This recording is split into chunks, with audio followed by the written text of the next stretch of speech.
اور جانے کے بعد ابھی فجر کا ٹائم شروع ہونے میں کچھ وقت باقی تھا، شاگرد نے اذان پڑھنا شروع کی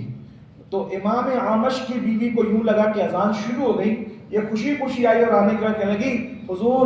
آپ نے کہا تھا کہ فجر سے پہلے بات نہ کرو گی تو طلاق ہے، اب فجر ہو گئی ہم نے بات نہیں کی، طلاق باقی ہو گئی، اب ہم چلی اپنے بھائی کے گھر۔ اتنا کہا تھا کہ دروازے پہ دستک ہوئی، دروازہ کھولا تو امام اعظم کھڑے تھے، استاد مبارک ہو طلاق باقی نہیں ہوئی، اس لیے کہ فجر کا ٹائم شروع ہونے میں بھی کچھ وقت باقی ہے، اور نے ابھی آپ سے پہلے گفتگو کر لی تو وہ طلاق سے بچ گئی۔ یہ امام اعظم تھے، امام اعظم تھے، ہر اعتبار سے امام اعظم تھے، امام اعظم ہے، شافعی، مالک، احمد، امام حنیف، چار باغ امامت پہ لاکھوں سلام۔ اللہ تعالیٰ ہم سب کو امام اعظم کی دامت سے وابستہ رکھے۔ کتنے بڑے بڑے اولیاء امام اعظم کے دامت سے وابستہ۔ داتا علی حجویری حنفی ہیں، امام اعظم کے مقلد ہیں، غریب نواز حنفی ہے، صابر پاک حنفی ہے، حضرت قطب الدین بختیاری کاکی حنفی ہے، ہمارے سارے مشائخ چشت کی اکثریت حنفی ہے الحمدللہ تعالیٰ۔ اور اللہ تعالیٰ سے ہمیں فخر ہے کہ ہم مشرباً قادری ہیں اور مسلکاً حنفی ہیں الحمدللہ۔ قیامت کے دن تمہیں تمہارے اماموں کے ساتھ بلایا جائے گا، اگر طریقت کا امام ہے تو غوث اعظم ہے، اور شریعت کا امام ہے سبحان اللہ کا ہمارا امام اعظم ہے۔ اور پھر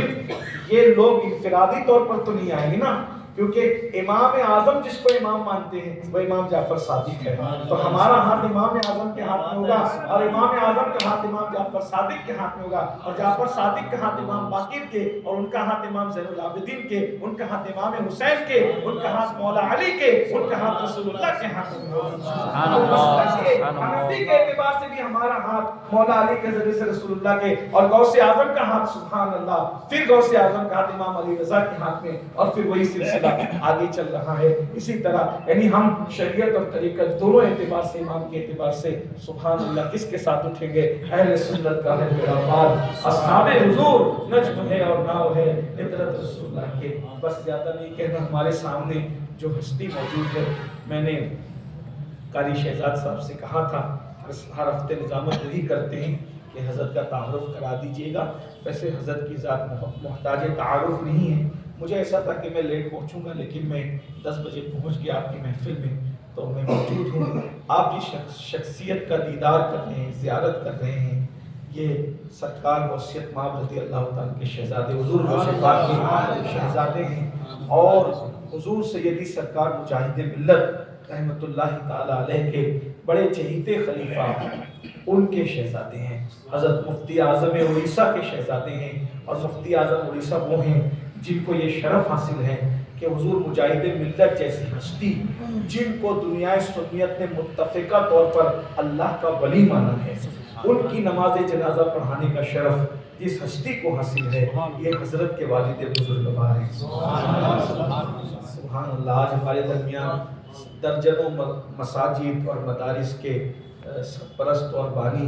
اڑیسہ، کلکتہ، بنگال وغیرہ ہندوستان کے اکثر صوبوں میں حضرت کی خدمات ہر من الشمس ہے، اور ہم لوگ بھی جاتے ہیں حضرت کے یہاں، تو ہم لوگوں کو بچوں کی طرح، بھائیوں کی طرح پیار دیا جاتا ہے، محبت دی جاتی ہے۔ اور میں نے کہا آج آپ کو کہ مجھے رات میں پتہ چلا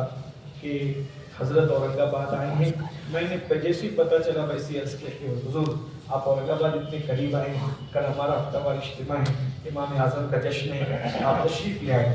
علالت کے باوجود بھی حضرت نے ایک جملے میں کہا ٹھیک ہے میں آ جاؤں گا، پھر کہا لیکن آپ تو لیٹ پہنچیں گے، میں لیٹ کبھی بھی پہنچوں لیکن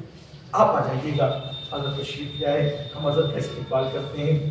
اللہ ہمارے بزرگوں کو سلامت رکھے اور ان بزرگوں کی بزرگی کو سلامت رکھے، کہ وہ لوگ ہیں جنہوں نے حضور مجاہد ملت جیسے بزرگوں کی گود میں کھیلنے کا شرف حاصل۔ اور مجاہد ملت کون ہے آپ کو نہیں پتا ہوگا، جو نہیں جانتے وہ نہیں جانتے، جو جانتے ہیں وہ جان لیں کہ مجاہد ملت کون ہے۔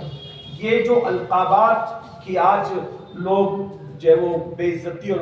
بے توقیری کرتے ہیں، کسی کو بھی کوئی بھی لقب دیتے ہیں، مجاہد جس طریقے سے امام اعظم کا لقب نعمان بن ثابت کے سر جشتا ہے، غوث اعظم کا لقب شیخ عبد القادر گیلانی کے سر سجدہ ہے، غریب نواز کا لقب خواجہ معین الدین اجمیری کے سر سجدہ ہے، سلطان المشائخ کا لقب محبوب الہی کے سر سجدہ ہے، اور آفتاب ولایت کا لقب صابر کلیری کے سر سجدہ ہے، قطب الاقطاب کا لقب قطب الدین بختیار کاکی کے سر سجدہ ہے، اعلیٰ حضرت کا لقب امام احمد رضا کے سر جشتہ ہے، اسی طرح سے مجاہد ملت کا لقب صرف اور صرف حبیب الرحمان رئیس اعظم اڑیسہ کے سر جشتہ ہے۔